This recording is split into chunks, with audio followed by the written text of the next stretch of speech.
tepa sochdan tikka bo'lib ketdi dostonaga. Va kechaning bitta oshnamning puli bo'la turib, borib turib kreditga mashina olibdi-da. Mana pul to'lashga olganda yana foizga bir ballar qolib tashagan. Odamning asabi uzilibdi. Nima qilasan desam, kira qilaman deydi, taksi qilaman deydi. Va taksidan pulni qoplab oladi, pul chiqarib oladi.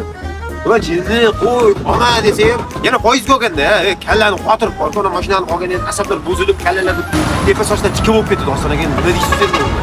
Men unga aytdim, "Qo'y, soqqa qilmoqchi bo'lsang dedim, mana senga dedim, zo'r joydan dedim, dur tavsiya beraman. Qayerdan tavsiya bersin?" Mana mashina aytdim, Shigray avtomobil dedim, 50%ni to'la dedim, 50%ni 100% bo'lib to'lashga beradi dedim. Konditsioneri bor dedim. 2,5 tonna yukni men oladi dedim. "Qo'y, mana shu mashinalar ol" desam, men borib yana 12 ming kelganda, 12 ta taksi qilib qo'yadi. Hozir oladi endi bola 5 yil 3 million qanchadan to'laydi. Ammo bu mashinani ol, kunliga 148 ming so'mdan tushadi.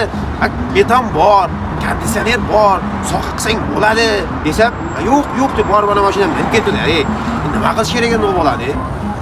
Ana u mashina pul topsa, soqqani qilsa, rosta kira qiladi ekan. Qo'y kirangni, mana shu mashinani ol, soqqani bosasan dedim. Yo'q, bunaqa deydi. Ay, tushunmadim. Nima bo'lsa ham bo'ldi endi, mashinam minib ketdi. Nima qilarmiz? Tavsiya bergan, mana mashinani tavsiya berganda soqqani bosardi bu bola. Nima qilamiz endi? Qolganlarga shu Shigray avtomobilini tavsiya beramizda 5% bo'lib to'lashga. Kuniga 148 ming so'mdan tushadi, bor yo'q. Hamma komfortligi bor, yetam bor, konditsioner bor, barcha qulayliklar mujassam. Yana nima kerak? Aytingchi.